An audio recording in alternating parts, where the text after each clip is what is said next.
શ્રેષ્ઠ વિદ્યાર્થી કેવી રીતે બનશો? સ્માર્ટ અને આદર્શ વિદ્યાર્થી બનવું કોને ન ગમે? બધાને ગમતું હોય છે, પરંતુ સ્માર્ટ બનવામાં ઘણી મહેનત કરવી પડે છે. એમને એમ સ્માર્ટ અને આદર્શ કાંઈ બનાતું નથી.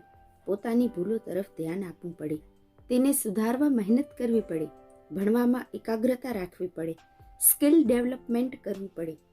વિદ્યાર્થીમાં નવું કરવાનો, નવું શીખવાનો તરવરાટ હોવો જોઈએ. તેના જીવનનું કેન્દ્ર માત્ર જ્ઞાન હોવું જોઈએ. તો જીવનની ઊંચાઈ આંબી શકાય અને સ્માર્ટ કે શ્રેષ્ઠ બની શકાય. આ માટે મારે વિદ્યાર્થીને કેટલીક મહત્વની વાતો કહેવી છે. જો આ વાતો તરફ પહેલાથી જ વિદ્યાર્થી ધ્યાન આપશે તો ચોક્કસ તે શ્રેષ્ઠ બની શકશે. વિદ્યાર્થીએ પહેલી વસ્તુ એ ધ્યાનમાં રાખવી કે જ્ઞાન માટે અભ્યાસ કરજો, પરિપક્વ થવા માટે અભ્યાસ કરજો, શ્રેષ્ઠ માનવી બની શકો એ માટે અભ્યાસ કરજો, તમારી અંદરની શક્તિઓને બહાર લાવી શકો એ માટે અભ્યાસ કરજો. ટકાવારી લાવવાનું ભૂત મગજમાં સવાર ન થઈ જાય એનું ધ્યાન રાખજો. જ્ઞાનના લક્ષ્યથી ભણશો તો ટેન્શન નહીં આવે અને રિલેક્સ થઈને જ્ઞાન માટે ભણશો તો ટકા સારા આવશે જ. તમારા માટે જ્ઞાન કેન્દ્રમાં હોવું જોઈએ, ટકા નહીં. બીજી બાબત એ ધ્યાનમાં રાખવી કે ભણવાના ચક્કરમાં રાતની ઊંઘ ન બગાડતા, દિવસનું જમવાનું ન બગાડતા અને રિલેક્સ થઈ થોડી ક્ષણો પ્રકૃતિનો આનંદ માણવાનું ન ચૂકતા.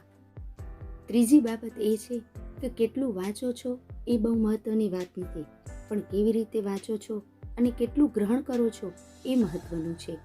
એક વિદ્યાર્થી 8 કલાક વાંચીને 60% પરિણામ લાવે છે અને બીજો વિદ્યાર્થી 3 કલાક વાંચીને 85% પરિણામ લાવે છે. બોલો કયું વધારે સારું?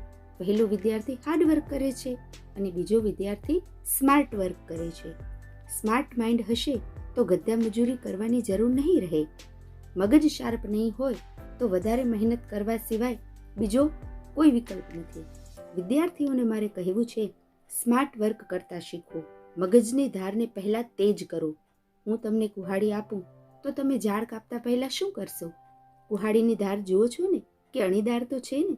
મગજની ધારને પણ વાંચવાનું શરૂ કરતા પહેલા જોઈ લ્યો કે તે શાર્પ તો છે ને?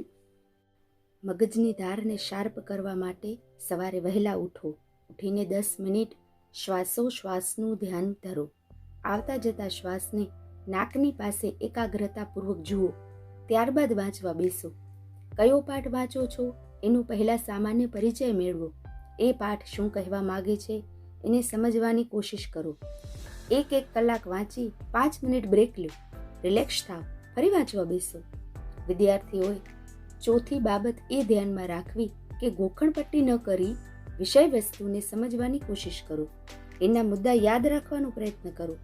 રાતના સૂતા પહેલા બંધ આંખો કરી ધ્યાન મુદ્રામાં બેસી દિવસભર વાંચેલું કેટલું યાદ છે તે તમારા મગજને પૂછો.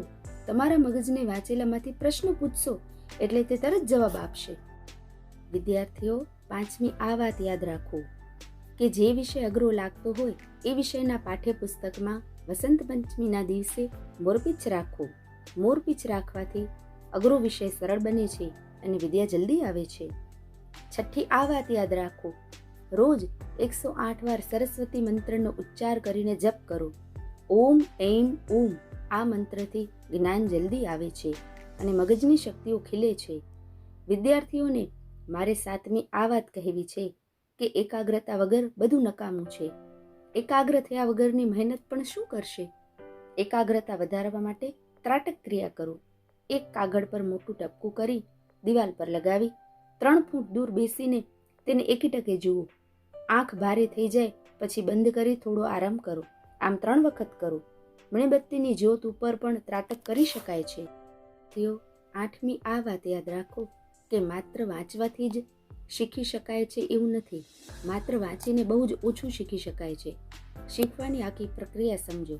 વાંચીને 10% શીખી શકાય છે, સાંભળીને 20% શીખીએ છીએ, જોઈને 30% શીખીએ છીએ, જોઈને અને સાંભળીને 50% શીખીએ છીએ, ચર્ચા કરીને 70% શીખીએ છીએ, અનુભવ કરીને 80% શીખીએ છીએ અને બીજાને શીખવીને 95% શીખીએ છીએ.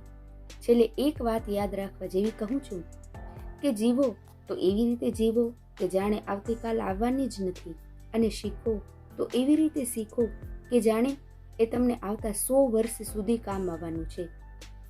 આમ વિદ્યાર્થી ધારે તો પોતાની જાતને સ્માર્ટ બનાવી શકે છે. મનમાં સંકલ્પ કરી આ સૂત્રોનો અનુભવ કરો. તમને આ સૂત્રોનો અનુભવ કરીને થોડો પણ ફાયદો થાય તો ચોક્કસથી આ વિડીયોને શેર કરજો અને સ્માર્ટ સ્ટુડન્ટ તેમજ શ્રેષ્ઠ વિદ્યાર્થી બનવા લાગી જજો. આ વાતો જો તમને ગમે તો ચેનલને લાઈક અને સબસ્ક્રાઈબ અચૂક કરી નાખો.